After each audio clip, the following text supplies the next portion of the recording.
पुरीच्या आवाजावरून तुमच्या लक्षात येत असेल की पुरी किती कुरकुरीत खस्ता तयार झालेली आहे। नमस्कार मंडळी, स्वागत आहे तुमचं किचन रेसिपीजमध्ये। तर आज मी बनवलेली आहे पालक मसाला पुरी। आता ही पुरी तुम्ही मुलांच्या डब्याला द्या किंवा सकाळच्या नाश्त्याला द्या, अगदी पौष्टिक आणि पोटभरीचा हा पदार्थ तयार होतो। अतिशय चविष्ट, खमंग आणि खस्ता अशी ही पालक पुरी तयार होते। आणि यात एक सिक्रेट पदार्थ वापरल्यामुळे ना या पुरीची जी चव आहे ती इतकी सुंदर झालेली आहे। अतिशय चटपटीत असा हा पदार्थ तयार झालेला आहे आजचा। आणि पालकाची भाजी जर आपण अशी मुलांना खायला देऊ तर नक्कीच ते खाणार नाही। त्याऐवजी आपण हे असे वेगवेगळे पदार्थ देऊ ना तर खूप आवडीने मुलं हे पदार्थ खातात। आणि ही मसाला पालक पुरी तर नक्कीच एकदा ट्राय करा आणि मुलांना द्या। 100% अगदी आवडीने मुलं ही पालक पुरी अगदी फस्त करून टाकतील, इतकी अफलातून चवीची पालक पुरीची रेसिपी तर आपण बघणारच आहोत। पण त्याआधी जर माझ्या चॅनलवर तुम्ही नवीन असाल आणि असेच वेगवेगळे नवीन व्हिडिओ तुम्हाला बघायला आवडत असतील ना तर नक्कीच चॅनलला सबस्क्राईब करा, लाईक करा आणि कमेंट जरूर करा। पालक पुरी तयार करण्यासाठी आपण इथे एक वाटण तयार करून घेणार आहोत। तर त्यासाठी 1 चमचा बडीशेप, 1 चमचा धणे, 1 चमचा जिरं आणि पाव चमचा इतका ओवा इथे मी घेतलेला आहे। आणि या मिक्सरच्या भांड्यामध्ये आता हे सर्व जिन्नस काढून घ्यायचे आहेत।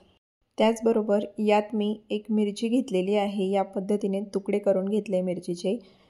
12 ते 15 लसूण पाकळ्या, 1 इंच आल्याचा तुकडा। हे सर्व साहित्य आता जाडसर असं मिक्सरमध्ये फिरवून घ्यायचं आहे। तर तुम्ही बघू शकता या पद्धतीनं मी जाडसर वाटून घेतले, पाण्याचा अजिबात वापर इथे मी केलेला नाही आहे। त्यानंतर त्याच मिक्सरच्या भांड्यामध्ये आता इथे मी ही पालकाची पानं घेतलेली आहे। मोजून घ्याल तर 25 ते 30 ही पालकाची पानं आहे, स्वच्छ धुवून घेतली। आणि याची आता बारीक अशी एकदम पेस्ट करून घ्यायची आहे। पेस्ट बनवताना पाण्याचा वापर जास्त नाही करायचा आहे, अगदी 2 ते 3 चमचे इतकंच पाणी यामध्ये वापरायचं आहे। आता 2 बॅचमध्ये हे पानं मी घेऊन याची बारीक अशी पेस्ट करून घेणार आहे। तर पालकाची पानं घेताना मी फक्त पानं नाही घेतली तर देठाचा भाग देखील घेतलेला आहे, ज्यामध्ये भरपूर प्रमाणामध्ये जीवनसत्व असतात। त्यामुळे यामध्ये मी देठाचा भाग देखील घेतलेला आहे। आणि हा पालक कोवळा होता त्यामुळे मी हे देठ देखील घेतलेले आहे। आता इथे पालक प्युरी तयार झालेली आहे। इथे आपण आता पीठ भिजवून घेऊया। तर गव्हाचं पीठ 1 कप इतकं मी घेतलेलं आहे आणि त्यामध्ये 2 चमचे इतकं बेसन पीठ वापरलेलं आहे। बेसन पीठ वापरल्यामुळे या पालक पुरीची चव अगदी खस्ता तयार होते, खस्ता लागते। आणि तयार केलेलं वाटण देखील या पिठामध्ये आपल्याला घालून घ्यायचं आहे। त्यानंतर जी पालकची आपण प्युरी तयार करून घेतली आहे ती देखील या पिठावर मी घालून घेतलेली आहे। आणि आता बाकीचे जिन्नस देखील आपण यातच ॲड करून घेणार आहोत। तर यामध्ये मी चवीपुरतं मीठ टाकून घेतलं आहे।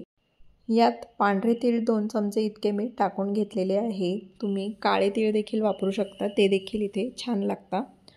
आता इथे मी अर्धा चमचा इतके आमचूर पावडर इथे टाकलेली आहे। तर हाच तो सिक्रेट पदार्थ आहे ज्याने या पुरीची चव अगदी चटपटीत तयार होते। आणि ही पुरी अगदी खस्ता तयार होण्यासाठी इथे मी 1 चमचाभर इतकं तूप टाकलेलं आहे। आता बेसन पीठ आणि या तुपामुळे ह्या पुऱ्या अगदी खस्ता तयार होतील। आता इथे पीठ थोडं सैलसर वाटत होतं त्यामुळे मी आणखी 1 कप इथे पीठ घेतलं आणि यात जसं लागेल तसं पीठ मी इथे ॲड करून घेतलं। तर 1 कप आणि वर पाव कप इतकं पीठ मला हा गोळा तयार करून घेण्यासाठी लागलं। आणि अगदी या पद्धतीनं घट्टसर असा गोळा मी मळून घेतला। एक 10 मिनिटांनंतर मी या पुऱ्या लाटायला घेतल्या। एकीकडे तेल गरम करायला ठेवलं। हा इतक्या आकाराचा मी गोळा घेतला आणि याला पीठ देखील लावण्याची गरज नाही पडत लाटताना, पण अगदीच लाटण्याला जर चिकटत असेल तर तुम्ही सुकं पीठ देखील इथे थोडं वापरू शकता। हव्या त्या आकाराच्या पुऱ्या इथे बनवून घ्यायच्या आहे। तर पुऱ्या अगदी जाड नाही, चपातीप्रमाणेच अशा पातळ पातळ मी लाटून घेतल्या।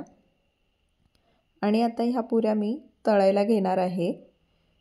तर अगदी कडकडीत तेलामध्ये या पुऱ्या मी तळून घेतल्या, अगदी सुंदर अशा टम्म फुगल्या। आणि गव्हाचं पीठ असल्यामुळे पुरी तळण्यासाठी फार वेळ नाही लागत, अगदी 1 ते 1.5 मिनिटामध्ये ही पुरी तळून तयार होते।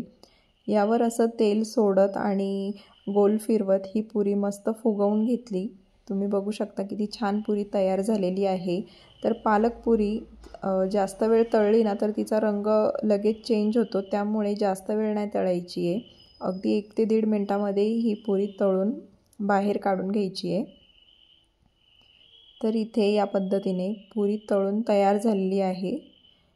याच पद्धतीने बाकीच्या पुऱ्या देखील आता मी इथे तळून घेते।